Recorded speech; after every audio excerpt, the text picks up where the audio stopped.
If there is one rule I have lived by, it is this: family comes first. I built my entire life around that concept. I was the guy who made it out of our dead-end town, started a successful contracting business, and pulled everyone up with me. I paid off my parents' debt. I paid for my sister's college tuition. I gave my wife, Melissa, a life she could only dream of. I thought I was the patriarch, the protector. It turns out, I was just the bank. My name is Ethan. I'm 34. For 6 years, I was married to Melissa. She was beautiful, funny, and seemed to worship the ground I walked on. And then there was my younger sister, Tara. Tara was 28 and a perpetual screw-up. She could never hold down a job, always had bad luck with landlords, and always needed a loan that she swore she'd pay back. I supported her because she was my baby sister. Melissa and Tara were best friends. They went shopping together, went to spa days together, and constantly texted. I thought it was sweet. I was happy the two most important women in my life got along so well. I didn't know that their bond was built on the shared hobby of stabbing me in the back. The discovery happened on a rainy Tuesday. I was supposed to be at a job site 3 hours away, inspecting a commercial build. However, a supply chain issue canceled the inspection, so I drove home early. I didn't call Melissa because I wanted to surprise her. I stopped at a florist and bought a massive bouquet of lilies, her favorite. When I pulled into the driveway, Melissa's car was gone. That was odd. She usually worked from home on Tuesdays. Tara's car, however, was in the driveway. I walked inside. Hello? I called out. Tara appeared from the kitchen, looking startled. She was drinking a glass of my expensive wine. Ethan! What are you doing here? Melissa said you wouldn't be back until tomorrow. Job got cancelled, I said, putting the flowers down. Where's Mel? Tara hesitated. Just a fraction of a second, but I saw it. Her eyes darted to the left. Oh, she went to grab groceries. She'll be back soon. In whose car? I asked. Hers is gone. She took mine, Tara said quickly. Hers was making a weird noise. It was a lie. I knew it was a lie because I had just had her car serviced a week ago. It was running perfectly. But I didn't press it. I just felt a cold prickle on the back of my neck. Okay, I said.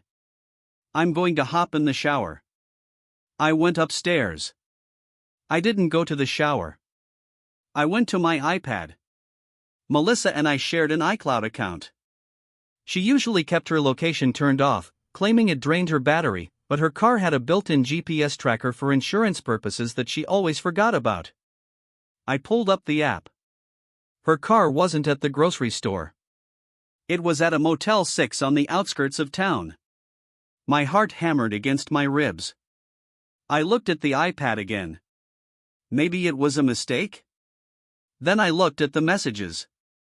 Her iPad was synced to her phone. Messages were popping up in real time.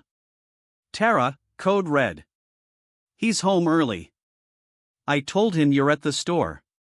Get dressed and get back here now. Melissa, OMG. I'm with Brad. We just ordered room service. Can you stall him? Tara, I'm trying. Just tell him you had a flat tire or something. Also, don't forget you promised to pay my rent this month if I covered for you today. Melissa, I know. Just keep him distracted. Tell him I'm planning his birthday surprise or something. I sat on the edge of the bed, the air leaving my lungs. It wasn't just that my wife was cheating on me with Brad. It was that my sister, the sister I had supported for a decade, whose rent I had paid 3 times this year already, was the gatekeeper. Tara wasn't just covering for her, she was brokering the affair. She was getting paid to help destroy me. I stood up. The sadness vanished, replaced by a cold, hard rage. I walked into the bathroom, turned on the shower to make noise, and sat on the toilet lid to think. If I confronted them now, they would gaslight me. They would cry. Tara would play that "I was scared to tell you" card. Melissa would blame me for working too much. They would team up. No. I needed to dismantle them. I showered, got dressed, and went downstairs. Melissa walked in 10 minutes later, looking flushed and disheveled, carrying a single bag of groceries that contained nothing but milk and bread. "Baby," she exclaimed, hugging me. She smelled like hotel soap and another man's cologne. "Tara told me you were home. I missed you so much." Tara was sitting on the couch, smirking. "See? Told you she'd be back." "Yeah," I said, forcing a smile. "So glad you're both here." I played the long game. For the next 2 weeks, I was the perfect husband and brother. I took Melissa to dinner. I gave Tara $500 for car repairs. Meanwhile, I hired a PI. I needed photos. I needed undeniable proof. The PI, a guy named Reynolds, was efficient. Within 3 days, I had 4K photos of Melissa and Brad, who turned out to be her personal trainer, kissing in the motel parking lot. I also had photos of Tara meeting Melissa at coffee shops, laughing, looking at photos of Brad on Melissa's phone. But the real dagger was the financial trail. I dug into our bank accounts. Melissa had been withdrawing cash, $500 here, $1,000 there, marked as household expenses. I cross-referenced these dates with Tara's social media posts. Every time Melissa withdrew cash, Tara had a new purse, or new shoes, or was checking into a concert. My wife was paying my sister with my money to help her cheat on me. The climax of my revenge needed to be public. I needed to nuke their reputations so badly that they couldn't spin the narrative. The opportunity arrived with Tara's 29th birthday party. I was hosting it, of course. I had rented out a private room at a nice Italian restaurant. Our parents were there. Our cousins. Melissa's parents. All of Tara's friends. Tara was wearing a dress I paid for. Melissa was wearing diamond earrings I gave her for our anniversary. They looked so smug, clinking their glasses, whispering to each other. I stood up to give a toast. "Can I have everyone's attention?" I asked. The room went quiet. Tara beamed, expecting a check or a car key. "Family is everything to me," I began. "I've tried to be a good son, a good husband, and a good brother. I've worked hard to make sure the women in my life are taken care of." "You're the best, bro," Tara yelled, raising her glass. "I thought so, too," I said, my voice dropping an octave.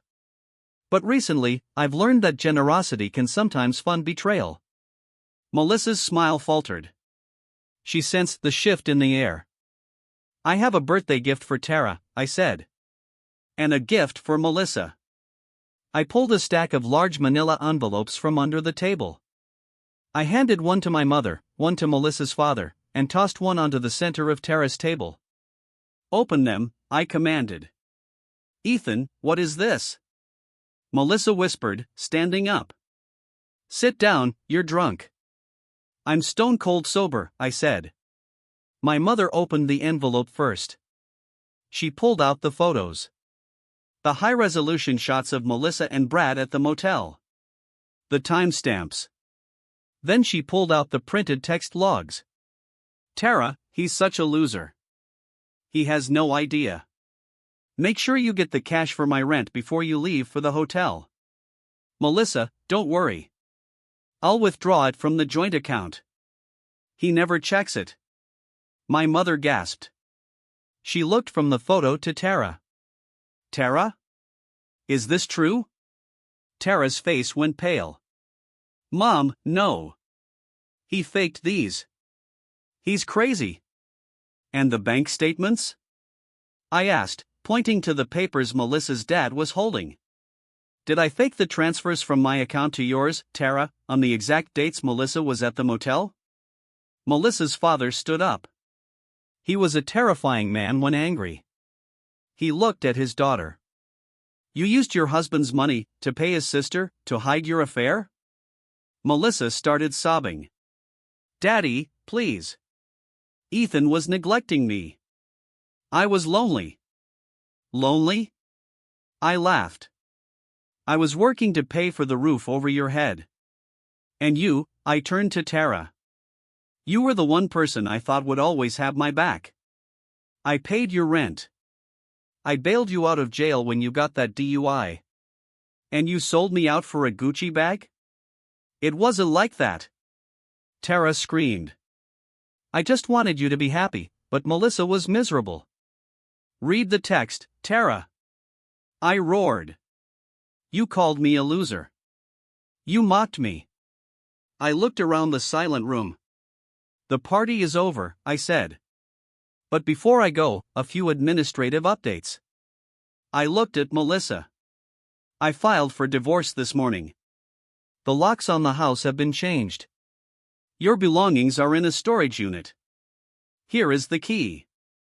I threw a single key onto the pasta dish in front of her.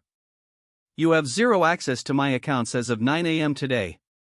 I looked at Tara. And you. I own your apartment.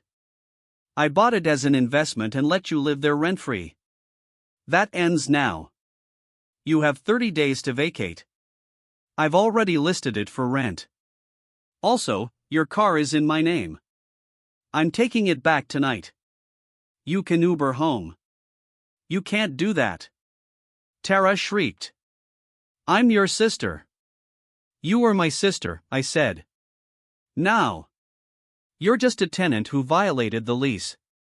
I walked out of the restaurant. My father followed me. I thought he was going to yell at me for making a scene.